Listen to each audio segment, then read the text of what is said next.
Pernah nggak sih kamu bertanya-tanya mengapa kapal yang ada di atas laut tidak tenggelam?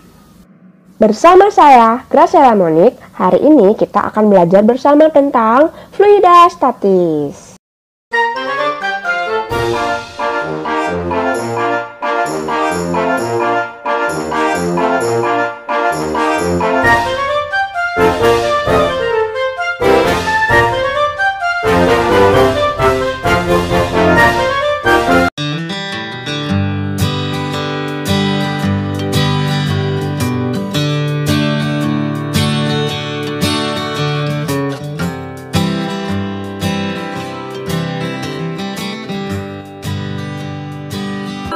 Fluida statis. Fluida statis atau hidrostatika merupakan salah satu cabang ilmu sains yang membahas karakteristik fluida saat diam. Biasanya membahas mengenai tekanan pada fluida ataupun yang diberikan oleh fluida gas atau cair pada objek yang tenggelam di dalamnya. Fluida statis dipakai untuk menjelaskan fenomena-fenomena seperti kenaikan besar tekanan air terhadap kedalamannya dan perubahan besar tekanan atmosfer terhadap ketinggian pengukuran dari permukaan laut. Massa jenis. Massa jenis merupakan suatu ukuran kerapatan suatu benda dan didefinisikan sebagai berat suatu benda dibagi dengan volumenya. Semakin besar massa jenisnya, maka benda tersebut memiliki kerapatan yang besar. Persamaannya yaitu Rho sama dengan M per V, di mana Rho merupakan massa jenis air suatu benda, M merupakan massa benda, dan V merupakan volume benda. Semua benda atau objek yang memiliki massa jenis lebih besar dari massa jenis air akan selalu tenggelam. Prinsip inilah yang dipakai oleh insinyur kapal dalam merancang kapal. Perhatikan gambar di bawah ini. Prinsip ini yang dipakai sehingga kapal selam dapat menyelam dan mengapung kembali ke permukaan laut. Tekanan hidrostatis, yaitu gaya yang diberikan pada luasan yang diukur atau dapat dihitung berdasarkan kedalaman objeknya. Persamaannya yaitu pH sama dengan Rho GH, di mana pH adalah tekanan hidrostatis, Rho merupakan massa jenis, G percepatan gravitasi, dan H tinggi permukaan air. Contoh soal. Jika percepatan gravitasi bumi 10, maka tentukan tekanan hidrostatis yang dialami ikan. Diketahui H-nya 14 dikurang 4 sama dengan 10 cm. Kita ubah ke meter, 0,1 meter. Rho 1000 kg per meter kubik. G 10 meter per second kuadrat. Nah, ditanyakan besar pH. pH sama dengan Rho kali G kali H. Kita masukkan angkanya. Didapatkan pH sama dengan 1000 Newton per meter kuadrat atau 1000 Pascal. Tekanan mutlak, yaitu tekanan total yang dialami benda atau objek yang berada di dalam air dan dinyatakan dengan P sama dengan pH ditambah PATM, di mana PATM merupakan tekanan atmosfer. Tekanan mutlak merupakan tekanan sebenarnya, sehingga jika kita melakukan eksperimen dan mendapat data mengenai tekanan, maka perlu ditambah dengan tekanan atmosfer. Contoh soal. Seekor ikan hiu berada di kedalaman 20 meter di bawah permukaan air. Jika diketahui massa jenis air 1000 kg per meter kubik, percepatan gravitasi bumi 10 meter per second kuadrat, dan tekanan udara luar 10 pangkat 5 Newton per meter kuadrat, berapa tekanan mutlak yang dialami seekor ikan hiu tersebut?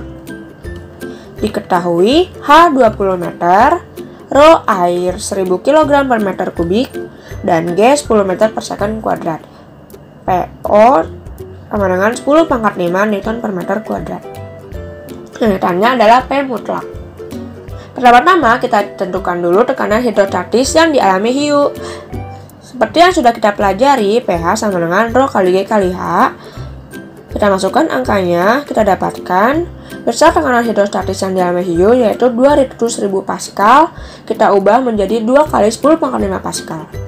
Maka tekanan mutlak yang dialami hiu P sama dengan P0 ditambah PH, yaitu 10 pangkat 5 ditambah 2 kali 10 pangkat 5. Walaupun tidak ada koefisiennya di sini, maka kita anggap dia itu 1 kali 10 pangkat 5. Nah, koefisiennya kita jumlahkan, 1 tambah 2 sama dengan 3 dikali 10 pangkat 5 Pascal. Hukum Pascal menyatakan bahwa tekanan yang diberikan pada suatu fluida dalam ruang tertutup akan diteruskan ke segala arah dengan sama besar.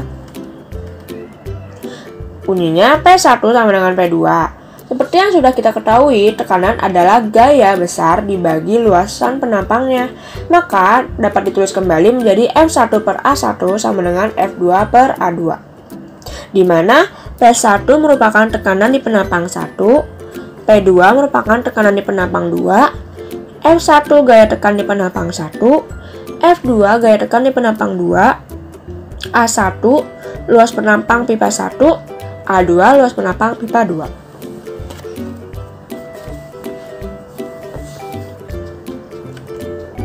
Contoh soal. Luas penampang dongkrak hidrolik masing-masing 0,04 meter kuadrat dan 0,1 meter kuadrat.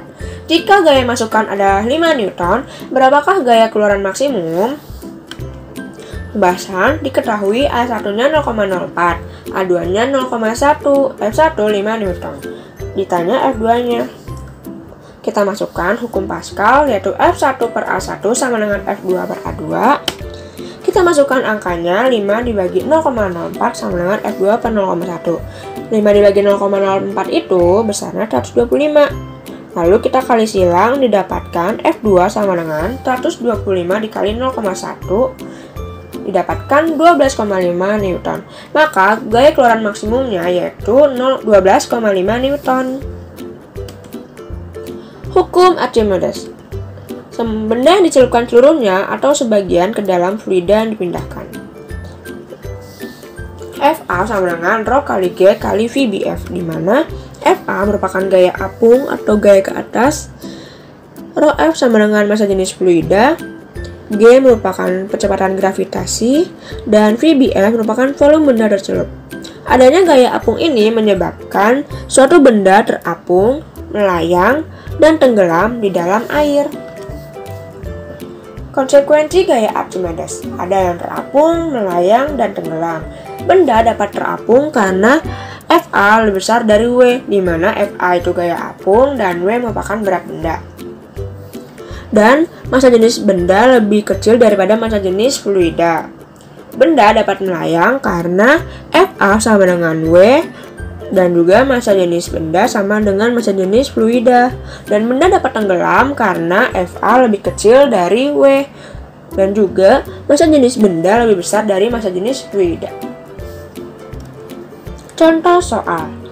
Sebuah batu dengan volume 1 meter kubik tercelup seluruhnya ke dalam air dengan massa jenis 1000 kg per meter kubik. Jika percepatan gravitasi bumi 10 meter per second kuadrat, maka batu akan mengalami gaya ke atas sebesar, diketahui V sama dengan 1 meter kubik, rho sama dengan 1000 kg per meter kubik, dan G sama dengan 10 meter per second kuadrat. Yang ditanya gaya apungnya.